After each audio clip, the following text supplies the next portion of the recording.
আমরা যারা অনলাইনে কাজ করি আমাদের অনেক সময়ই একই কাজ বারবার ধরে রিপিট করতে হয়। তাহলে সেই একই কাজ বারবার ধরে রিপিট না করে কিভাবে অটোমেটিক কিবোর্ড মাউস দিয়ে ব্যবহার করা যায় সেটা আজকে আমরা একটি ছোট্ট ট্রেনিং ভিডিওতে শিখব। এই ভিডিওতে ব্যবহার করা যে তথ্যগুলো রয়েছে এটা সম্পূর্ণ ডেমো তথ্য রয়েছে এবং ট্রেনিংয়ের জন্য রয়েছে। এটা করার জন্য আমাদের একটি ছোট্ট সফটওয়্যার রয়েছে, আমরা যেটা ডেভেলপ করেছি সৌমিলি কুইক ক্লিক। এই ছোট সফটওয়্যারটাকে রান করাতে হবে। ছোট সফটওয়্যারের মধ্যে একটা রেকর্ড বাটন রয়েছে এবং একটা প্লে বাটন রয়েছে। আমরা রেকর্ড বাটনটা দিয়ে রেকর্ড করতে পারি এবং প্লে দিয়ে এটাকে পুনরায় সেটাকে রিপিট করতে পারি। ছোট কাজটা আমরা প্রথমেই দেখে নিই। আমরা ছোট কাজ যেটা রয়েছে, যে আইপি এখানে রয়েছে এটাকে আমরা সিলেক্ট করব। আমরা ক্রোমের মধ্যে গিয়ে আইপি জায়গায় এটাকে দিয়ে নতুন করে আমরা এটা সার্চ করব এবং সার্চের পরে যে আইপি অ্যাড্রেসটা এলো আমরা এই আইপি অ্যাড্রেসে তথ্যটাকে পুরোটা কপি করব। করার পরে আমরা এক্সেলে এসে পরবর্তী সেলে এটা দেব এখানে এবং পরবর্তী তারপরে এখানে নেমে যাব। এই কাজটা যদি আমরা রিপিট করতে চাই তাহলে আমরা এটাকে রেকর্ডিং করব। রেকর্ডিং করার শুরুতেই যেটা খেয়াল রাখতে হবে, অর্থাৎ আমরা নিচে যখন ফার্স্ট সিলেক্ট করব যে উইন্ডোটার মধ্যে, সেটা কিন্তু সিলেক্ট রাখা চলবে না, অন্য কোনো একটা সিলেক্ট রেখে কিন্তু এটাকে রেকর্ডিংটা করতে হবে, না হলে উইন্ডোটা মিনিমাইজ হয়ে যাবে, তাতে আমাদের কাজটা হবে না। তো এখানে আমরা এবারে এটা রেকর্ড বাটনটা দিলাম, এখানে রেকর্ডিংটা স্টার্ট হলো, এটা ফলো করবেন। এরপরে আমরা এক্সেলটা এলাম, এক্সেলে যে সিটটাতে সিলেক্ট হয়ে আছে আমরা সেখানে মাউস ব্যবহার করব না, কারণ মাউসটা একই জায়গায় ক্লিক করবে, ফলে কিবোর্ড ব্যবহার করে এটাকে আমরা কপি করব। কপি করার সঙ্গে সঙ্গে এটা হাইলাইট যেভাবে হয়ে যায়। এরপরে আমরা এটা গুগল ক্রোমে চলে যাব, এখানে এই আইপি লেখা অংশটাতে ডাবল ক্লিক করলাম, ডাবল ক্লিক করে এখানে কন্ট্রোল ভি দিয়ে দিলাম। কন্ট্রোল ভি দিলে কপি করা আইপি অ্যাড্রেসটা ওখানে চলে গেল। এবারে এন্টার দিলে গুগল কিছু সময় পরে তার ওই আইপির পরিপ্রেক্ষিতে যে তথ্যটা আছে সেটা দেখাবে। এই পুরো তথ্যটা যেটা এলো এটা আমরা ট্রিপল ক্লিক করলে পুরো প্যারাগ্রাফটা সিলেক্ট হয়ে যাবে। সিলেক্ট হয়ে যাওয়ার পরে এটাকে কন্ট্রোল সি করে কপি করলাম, কন্ট্রোল আবার আমরা এক্সেলটাকে সিলেক্ট করলাম, এক্সেল সিলেক্ট করার পরে আমরা পরবর্তী সেলে এলাম, এখানে কন্ট্রোল ভি দিয়ে পেস্ট করলাম, এবারে পরের সেলে এলাম এবং পরের এতে এলাম। প্রথমেই বলেছি শুরু হবে অন্য কোনো উইন্ডো থেকে, তাই আমরা আবার গুগল ক্রোমটাতে চলে এলাম। আসার পরে এখানে আমরা রেকর্ডিংটাকে স্টপ করে দিলাম। এটাকে কিন্তু ফলো করতে হবে, না হলে উইন্ডোটা মিনিমাইজ হয়ে যাবে, সেক্ষেত্রে কাজের অসুবিধা হয়ে যাবে। এইবারে যেটা আমরা রেকর্ডিং করলাম, এবারে আমরা সফটওয়্যার মাধ্যমে এটাকে প্লে করে দেখাই। আমরা যখন প্লে দেব, আমরা যেভাবে মাউসটাকে ব্যবহার করেছিলাম, প্রথমে এক্সেলে গেলাম, আইপিটা যেরকম রয়েছে আইপিটা আমরা কপি করব,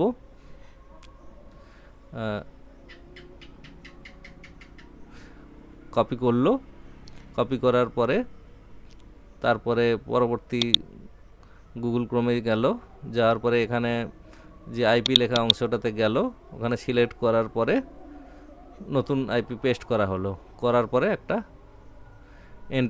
এন্টার দিলে গুগল থেকে নতুন তথ্যটা এলো। এই নতুন তথ্যটা আসার পরে এটাকে যেরকম আমরা সিলেক্ট করেছিলাম আইপি অ্যাড্রেস ডিটেলসটাকে সিলেক্ট করা হলো, ট্রিপল ক্লিক করলে পুরো প্যারাগ্রাফ সিলেক্ট হয়ে যায়। সিলেক্ট হয়ে যাওয়ার পরে যেভাবে আমাদের রেকর্ডিং করা ছিল, এক্সেলে গেল, যাওয়ার পরে পরবর্তী সেলে গিয়ে ওটাকে পেস্ট করলো, পেস্ট করার পরে আবার নিচের সেলে গেল এবং বাম দিকে প্রথমে লাইনে চলে গেল, গিয়ে যেরকম বলা ছিল অন্য উইন্ডো খুলে রাখবে সেখানে চলে গেল। যাওয়ার পরে আমাদের এই লুপটা শেষ হলো। এই যে কাজটা হলো, এই কাজটা আমরা এখানে দেখতে পাচ্ছি 72 সেকেন্ড রেকর্ডিং হয়েছে। এবারে আমরা এটাকে দ্রুত করতে চাই, তাহলে এই দ্রুত করতে গেলে অপশানটার মধ্যে একটা প্রেফারেন্স বলে উইন্ডো রয়েছে, প্রেফারেন্সটার মধ্যে ঢুকলে আমরা বাকিগুলো দেখতে পাবো। এখানে যেমন start recording, stop recording, play, start, play stop, এগুলোর শর্টকাট কিগুলোও রয়েছে। আমরা চাইলে এই শর্টকাট কিগুলো চেঞ্জ করতে পারি। এবং রেকর্ডিং কী হবে, কিবোর্ড, মাউস, এই সমস্তগুলো যা যা রেকর্ডিং হবে সেগুলো দেওয়া রয়েছে। এর তলায় রয়েছে স্পিডটা যে হচ্ছে 1x মানে যেমনভাবে রেকর্ডিং হয়েছিল তেমনই রয়েছে। আমরা এটাকে 4x-এ দিয়ে দিলাম, মানে অর্থাৎ 4 গুণ স্পিডে এই কাজটা করাবো। আরেকটা রয়েছে গ্যাপ, অর্থাৎ একটা লুপের পরে কত সময় পরে পরের লুপটা শুরু হবে, এখানে 0.5 সেকেন্ড দেওয়া রয়েছে। দিয়ে এটা আমরা ওকে করে দিলাম। দেওয়ার পরে আমরা এবারে এটাকে প্লে করলাম। এবারে দেখতেই পাবেন যে কতটা দ্রুত ও আইপিটা কপি করলো, আইপি এখানে দিল, দেওয়ার পরে এন্টার করলো। এখানে কিন্তু খেয়াল রাখতে হবে যে এই দ্রুততার মধ্যে যেন তথ্যটা মানে ওয়েবসাইটে যে তথ্যটা কপি করতে যাই সেটা যেন লোড হয়ে যায়। তাহলে এই যে কাজটা হলো এটা একবার সম্পূর্ণ করে কয়েক সেকেন্ডের মধ্যে চলে এলো। আমরা চাইলে এই কাজটা যখন বারবার ধরে করতে হবে, আমাদের এখানে আমরা হিসেব করে নেব, এরপরে আমাদের আরও 17খানা আইপি রয়েছে। তো আমরা এই লুপটাকে 17খানা পর্যন্ত যেতে পারি। তো আমরা আপাতত ট্রেনিংয়ের জন্য এটাকে 10টা লুপ চালাবো।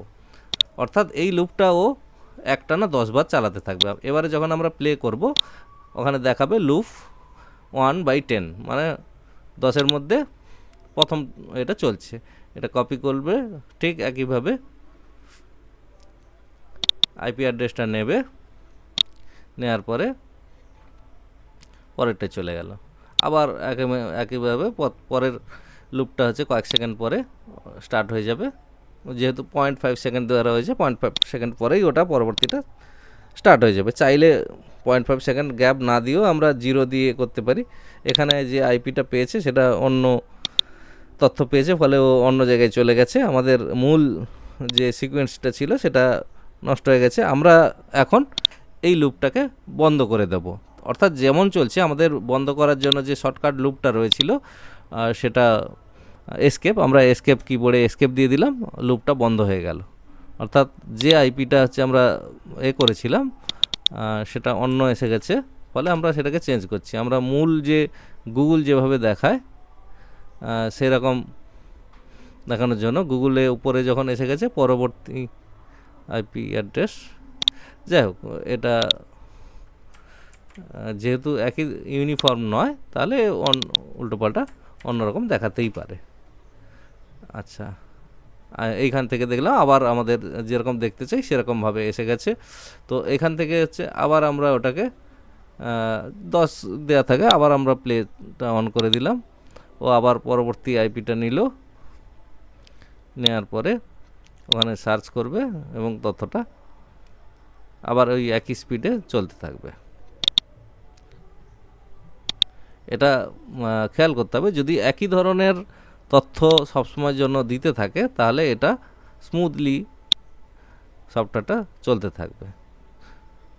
যেহেতু আমরা গুগল সার্চ থেকে করছি, ফলে ও সবসময়ের জন্য বিভিন্ন ধরনের তথ্য দেবে। জাস্ট এটা আমরা ট্রেনিংয়ের জন্য এই রিপিটেড ওয়ার্কটাকে দেখানোর জন্য আপনাদের এইগুলো দেখাচ্ছি। যাই হোক, এটাকে আমরা আর বেশি দীর্ঘায়িত করছি না। এখানে এই লুপটাকে আরেক এটা নিয়ে নিলেই আমরা এটাকে বন্ধ করে দেব। এবং কাজের যে কোনো জায়গায় যখনই আমি এসকেপ কি দেবো, ও সেখানেই হচ্ছে লুপটা বন্ধ হয়ে যাবে। আমার এসকেপ দিলাম এবং ওটাকে বন্ধ করে দিলাম। এর মধ্যে যে সুবিধাটা রয়েছে সেটা, আমরা যে প্রেফারেন্সের মধ্যে তো সমস্ত কিছু চেঞ্জ করতেই পারি, স্পিড চেঞ্জ করতে পারি, গ্যাপ চেঞ্জ করতে পারি। এর মধ্যে রয়েছে সেভ করার সুবিধা, অর্থাৎ যে রেকর্ডিংটা আমরা করলাম এটা যদি পরবর্তীকালে ব্যবহার করতে হয় তাহলে এটাকে আমরা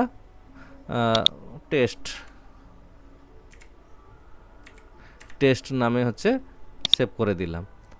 তাহলে এটা এই নামে সেভ হয়ে গেল। আমরা যদি এটাকে বন্ধ করে দিই, পুনরায় এটাকে যদি আমরা ইউজ করি, তাহলে এই একই ফাইল যখনই হচ্ছে আমার প্রয়োজন পড়বে সেটাকে আমরা এই যে টেস্ট যেমন দিয়েছিলাম এটাকে ওপেন করলে অটোমেটিক্যালি কতগুলো অ্যাকশান রয়েছে এবং কত সেকেন্ডের লুপ রয়েছে সবটা দেখিয়ে দেবে।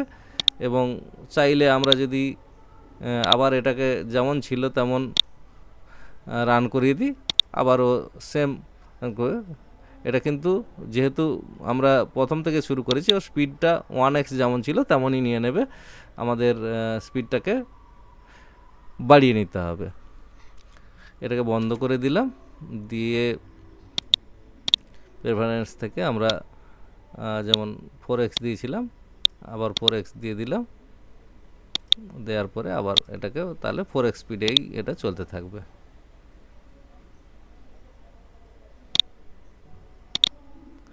একই কাজ, তখন যেটা আমরা কাজ করতে করতে সেভ করেছিলাম ও সেম এভাবে দেবে।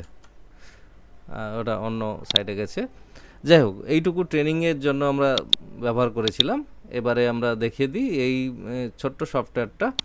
এটা আমাদের রয়েছে সৌমিলি.com-এর মধ্যে। সৌমিলি.com-এর সরাসরি আমরা যদি চলে যাই, এখানে অনেক রয়েছে সৌমিলি.com।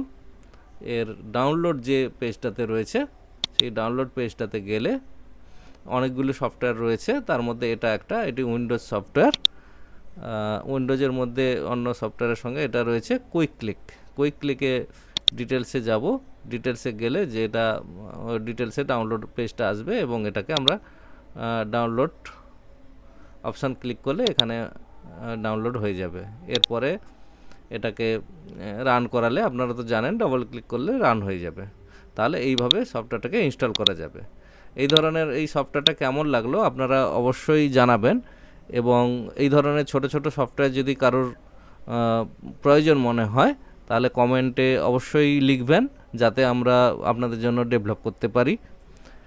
আর আপনাদের কমেন্ট লিখলে তবে আমাদের ডেভেলপ করতে সুবিধা হবে। কি অসুবিধা না হচ্ছে বা ব্যবহার করতে কোনো সমস্যা হচ্ছে কিনা সেটা কমেন্টে লিখলে আমরা সফটওয়্যারটাকে আপডেট করব পরবর্তীকালে।